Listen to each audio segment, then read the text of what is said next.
Okay, folks, we're ready to start. Please take your seats. We're going to do my intro very briefly. I'm Dr. Steve Bucci of the Heritage Foundation. Thank you all for joining us here for this very special occasion. We have speaking with us today, and I'm going to say his entire name once. Please excuse my Americanness. We have candidate Nana Akufo-Addo, and Akufu with one F. I was told that's very important. He is a candidate now in Ghana. He has served Ghana as a cabinet minister and as a representative in the parliament.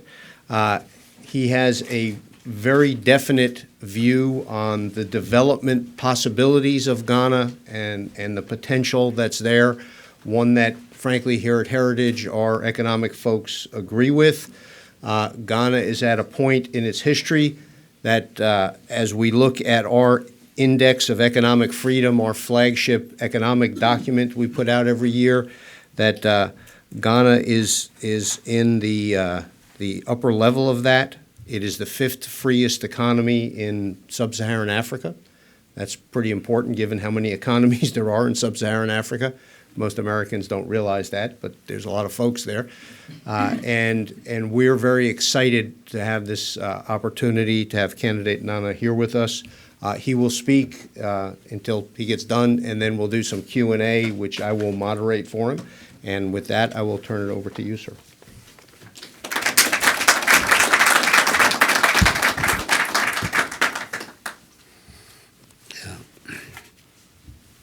I thank the Heritage Foundation for inviting me to speak at one of Washington's most celebrated centers of thought and intellectual endeavor.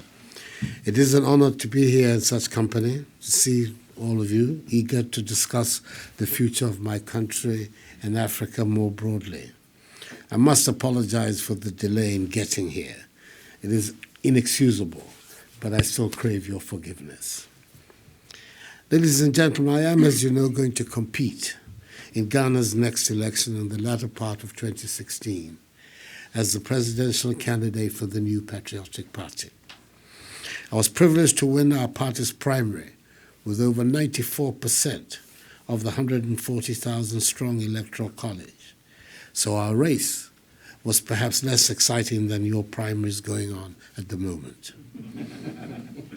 Our election is likely to take place one day before yours, on November the 7th. This has often been called the African century. Our growth is second only to that of Asia. We're rich in natural resources. Though we have security challenges, we're more at peace than before. We see the beginnings of meaningful interregional trade and intercontinental trade. In West Africa's largest country, Nigeria, we have seen this year the first peaceful transition of power from one elected government to another. The world, fearing vote rigging and violence, breathed a sigh of relief when Goodluck Jonathan conceded to Muhammadu Buhari. Buhari, like myself, was contesting not for the first time and not for the second time either. His victory is obviously a source of inspiration for me.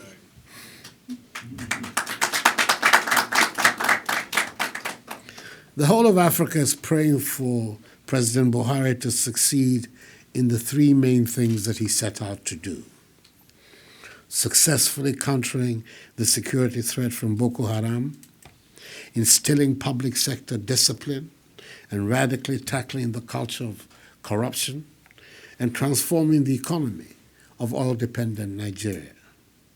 My own country is often held up as an example for the rest of Africa to follow. Our democracy is young. The first elections of the Fourth Republic took place in 1992, like here, with two main political parties, the NPP, my party, and the NDC, the incumbent. At the height of the Cold War in 1961, when authoritarian rule was beginning to rear its ugly head in post-colonial Ghana, Joseph Boachier Dankwa, the founder of the Ghanaian liberal democratic tradition, defined the goal of the United Party from which the MPP descends in the following terms, and I quote, "Our duty is to liberate the energies of the people for the growth of a property-owning democracy in this land, with the right to life and freedom and justice as the principles to which the government and laws of the land should be dedicated to, in order specifically to enrich the lives, property, and liberty of each and every citizen," unquote. Since 1992, power has changed from one party to the other twice, each after 2 terms. Next year marks the end of the second term of the NDC. What is different, however, is that even though 2016 marks the end of the second term of this NDC government, the current president took office in July 2012 after the sad death of President John Atta Mills. This, it can be said, ups the stake, with the president desperate for a second term, yet pulled down by his own government's unimpressive track record since 2009.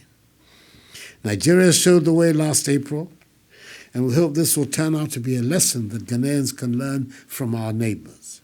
The change is sometimes needed after just one full term. The stakes are certainly high. The calls for change in my country continue to increase. Let me explain some of the issues informing this clarion call. Ghana's public debt has shot up 1,000% in less than 7 years since the NDC took office. This year, we're spending nearly $2.5 billion to service interest payments on our debt alone. That same figure represented our entire debt in 2009. Over the last 3 years, the social and economic lives of the people have been heavily disrupted by severe chronic power cuts.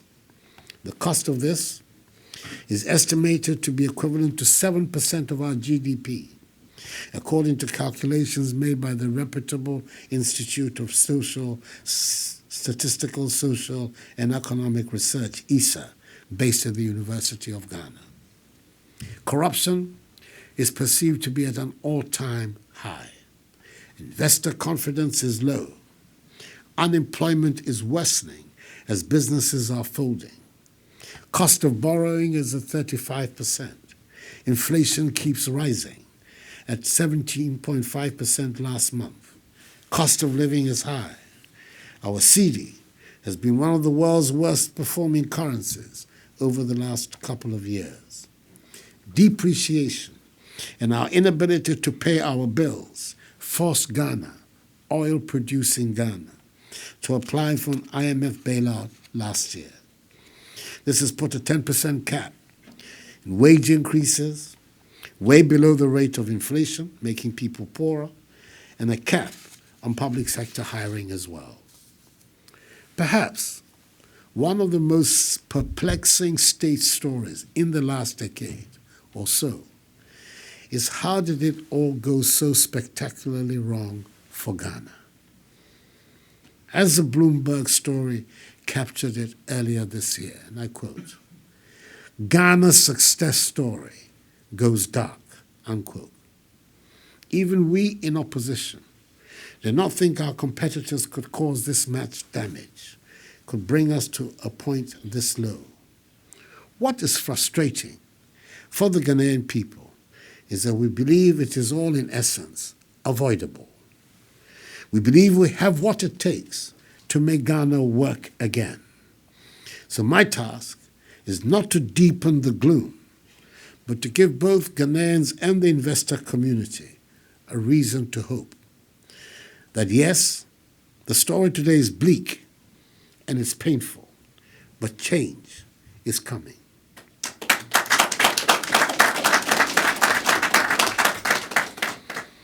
But it is also that option of being able to change which some of us fear is being threatened. No one should take democracy for granted. Democracy must be protected at all times, and right now it is under threat in Ghana. The biggest threat facing Ghana's democracy is our fraudulent voter register. It contains millions of extra names. The register is bloated. It is estimated that upwards of 2 million of the registered voters are bogus. It is packed with ineligible underage voters and foreign and fake identities. If we're calling ourselves a democracy, this is unacceptable. This is a real problem, the kind that cannot be brushed under the carpet, as it provides the vehicle for manipulation and fraud. In 2012, we compiled a new register. The Electoral Commission captured allegedly some 13 million people. It set about to clean it up and came up with a figure of 14 million later. Ghana has a median age of 20, yet we have over 55% of the population registered to vote. This is by far the highest in the whole of Africa and its young population, though numbers simply do not add up. We have presented evidence of tens of thousands of cross-border registrations of non-nationals on the register to the Electoral Commission. For a country where a margin of 40,000 votes can determine who wins an election, having a register bloated by over 2 million votes, 2 million names, is totally unacceptable. 3 out of the 5 main political parties have called for a new register. Our 2 living former heads of state, both President Jerry John Rawlings and President John Agyekum Kufuor, several important civil society organizations, religious leaders such as imams, the Christian Council, the Catholic Bishops' Conference, and others have also spoken out in favor of a changed register. On September 16th, a civil society organization, Let My Vote Count, took to the streets in demonstration for a new credible register. Much to everyone's shock, the peaceful demonstration turned bloody when police brutalized the unarmed demonstrators. This type of violence is a troubling occurrence in Ghana. Ghana has worked incredibly hard to preserve her democratic character. One administration shouldn't be allowed to undermine it. And at times, this requires putting the good of the country above partisan interests. In 2012, as you may recall, Ghana was on the knife's edge as a result of the Supreme Court ruling 5-4, rejecting the opposition challenge of the presidential election result. As the leader of the opposition, I decided that the interest of peace and stability required that my supporters and I accept the disputed verdict to prevent any possible turmoil. The hope is that the global community takes notice and urges change before the election, rather than looking back at the 2016 election, shaking their heads saying, "How did this happen?" We are telling you exactly how it's going to happen. All the pieces are in place for a rigged election. As Africans, we have witnessed election-related violence tear countries apart. We know what we risk should these problems not be addressed. There is a connection between poor democracy and poor economic performance. Short-termism and political expediency in regard to elections tend to correlate with a lack of vision and incompetence in the economic field. In Ghana, we're so much poorer than we need to be. Despite our status as many people's favorite African country, Ghana, like other African societies, offers limited opportunities for the masses. One thing that Ghana and Africa must do is to add value to the sale of raw materials and natural resources. We need to transform stagnant, jobless economies built on the export of raw materials and unrefined goods to value-added economies that provide jobs, to build strong middle-class societies and lift the mass of the people out of dire poverty. We can do so by insisting on the most basic elements of social justice, making quality basic education and healthcare accessible to all, to promote a culture of incentives and opportunity. In East Asia, I see three key things that allow the economies to develop so spectacularly: modernizing agriculture, a clear industrial policy, and rationalizing the financial sector so that it supports growth in agriculture and growth in manufacturing and industry. That is the way we can build a resilient economy. Agriculture in particular must be modernized with the help of government to bring about this economic transformation. Over the border in Côte d'Ivoire, we are seeing a tremendous expansion of agricultural productivity. Today, the export value of products from Côte d'Ivoire, cashew, cotton, oil palm, cocoa, and coffee, is $12 billion a year. The same can happen in Ghana with our farmers, who generate barely $2 billion annual export revenues, largely from cocoa.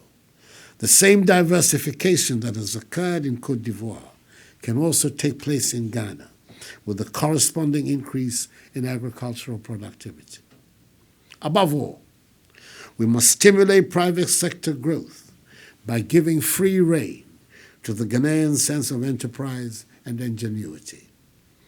This requires a monetary policy that stabilizes the currency and reduces significantly the cost of borrowing to make Ghanaian enterprises competitive, and a fiscal policy that encourages local production and controls the growth of our national debt. Africa has benefited from inward investment from the West and from major developing economies, particularly China. But we must be careful to put these investments to the right purpose, which is to develop our infrastructure for the long term, diversify the economy, promote local production, and develop trade within the continent and within its regions.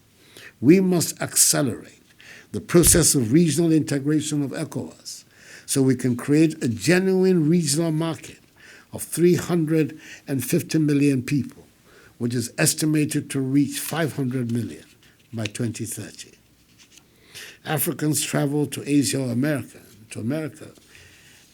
and Europe to buy finished products for our local products. But we need to acquire the know-how and technology that will enable us to produce our own finished products and trade within the continent. Our dependence on raw materials has in fact increased in the past century. It is this dependence that feeds our dependence on foreign aid. We cannot be doing the same thing over and over again and expect a different result. The challenges are immense. Much damage has been done. But I remain staunchly optimistic about our future. I'm proud to be a Ghanaian. The people who were the first in sub-Saharan Africa to free themselves from colonial rule, and who remain the pace setters in the development of the principles of democratic accountability, respect for human rights, and the rule of law on the African continent. And as we move toward another election, I'm reminded and proud of how hard we have fought for our democracy. But I must warn you, we cannot take progress for granted. We cannot take fair play and democracy for granted in my country, indeed, in any country. We welcome and need the vigilance, the advice, and the assistance of all lovers of freedom as our country continues her journey to prosperity and modernity. And then the Ghanaian people will make their own unique contribution to the growth of African and world civilization. Thank you.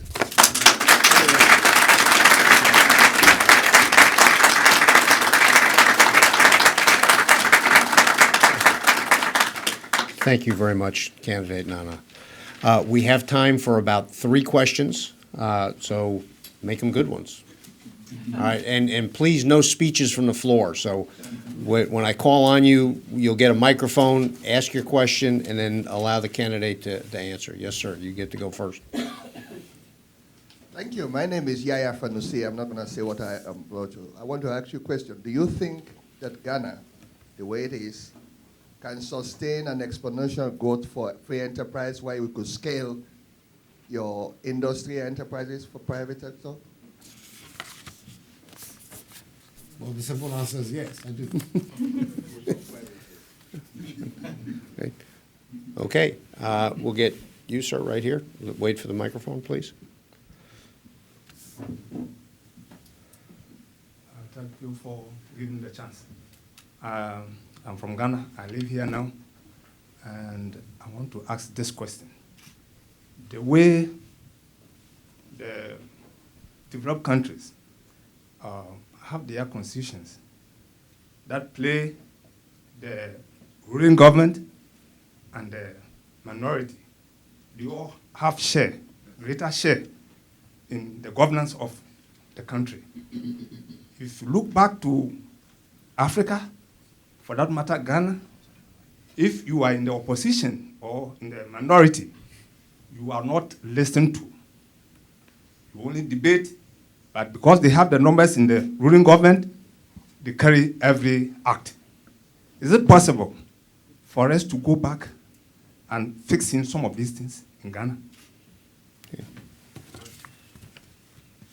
I have my answer, but I'll let you answer. We're more interested in hearing you. Yeah. I'm hearing this winner-take-all concept, I think, is a matter that concerns everybody.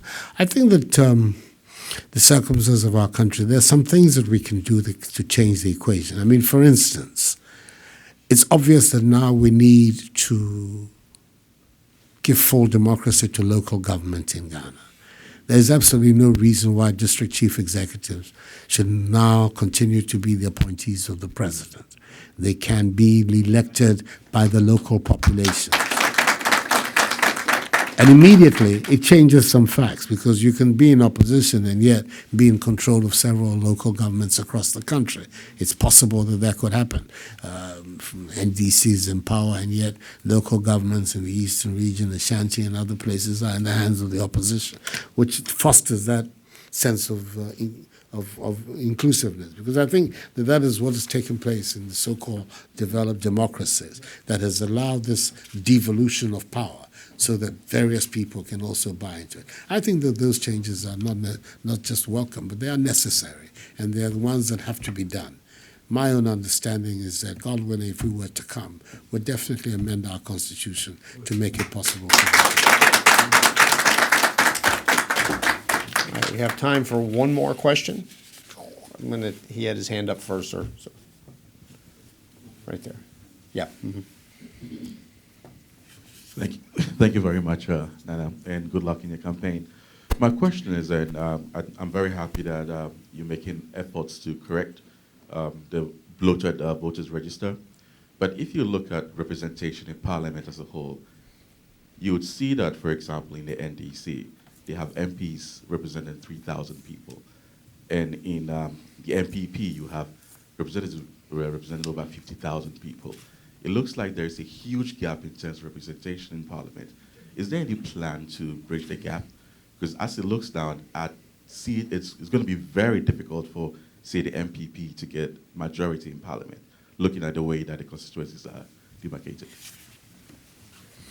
I don't think it's impossible. I mean, we've had majority in the Parliament before, and I believe with the present developments, I see it as possible. But yes, you've touched on something which is very fundamental to a fair system in Ghana, and that is that we have an electoral structure that is strongly skewed against the areas with the biggest populations.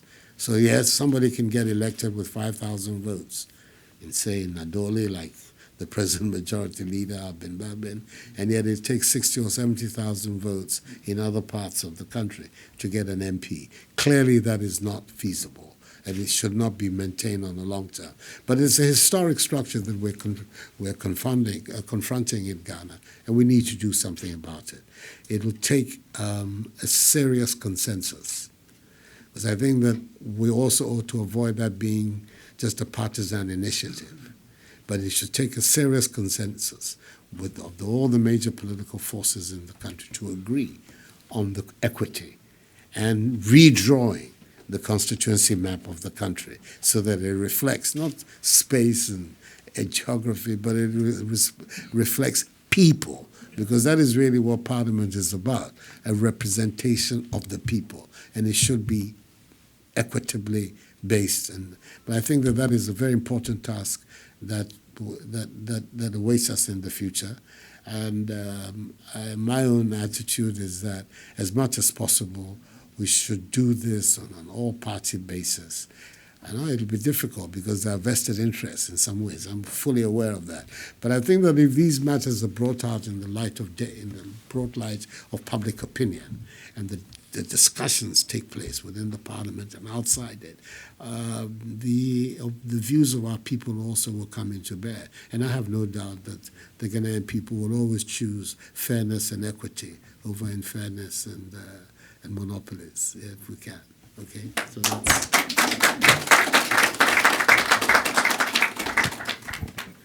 We have time for one more. All right, I've been given permission to do one more. Okay, I'm going to let you ask the question. All right. Hi, my name's John Vandenheuvel, and I own a farm in Ghana on Lake Volta in the eastern region, and I've been farming there about 5 years. We've invested about $4 million into the country in agribusiness. We've mobilized investment to expand the business, but we have reservations, serious reservations about expanding our commercial farming operation in the country. My question is, should I expand in Ghana or should I look at I know the answer to this one.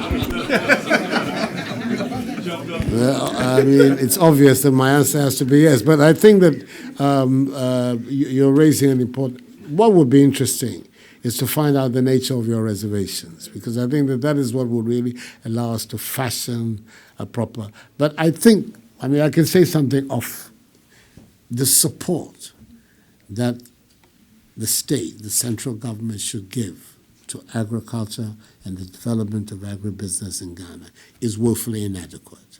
And I believe that probably at the heart of whatever you have as reservations will be that consideration. I mean, it's even reflected in figures. In real terms, the part of agriculture in government expenditure has shrunk every year in the last 5 or 6 years. So the kind of support that should be available to our farmers, right from the farm gate up to the point of export at the ports, has just not been there, and it has made it difficult for us to get the sort of benefit from our lands and our waters that we should get. Because really, all things being considered, I mean, for instance, we're now importing, I don't know, what is it, $6 billion worth of food every year? I mean, these are ridiculous figures when you consider the arable land that is available to Ghana, the waters that we have. But then we don't have the fiscal, monetary, and other technical policies in place to support our agriculture. That has been well done across the board in Côte d'Ivoire, and I think we have a lot to learn from them. To be able to reach the figures that they have. It is a major concern of mine. It is a major concern of our party and what we're going to do to try and transform that situation. So what I'll say for the time being is hold on. Next year we'll be coming, when we come in. Well, ladies and gentlemen, I really appreciate you listening. This is a rare opportunity for us to hear from a candidate running for to be the head of government in a very important country in Africa, not just for its people, though clearly it's that, but also for the region and frankly for the world, because there are a lot of countries that look at Ghana as an example of the democratic system and Can they make it work? Do they have the ability to do that? And I think the answer is clearly yes, they can. The Ghanaians that I know here in the United States and living there are just phenomenal folks. They love their country, and they love this country, the ones that are here, but they know how to work, and they know how to be successful. And I think you've heard from a leader that wants to harness that for the good of the Ghanaian people. So please, I will make one admin announcement. There are sandwiches and soda outside, so when we dismiss, please move that way. But please, please join me in thanking candidate Nana for coming in and representing.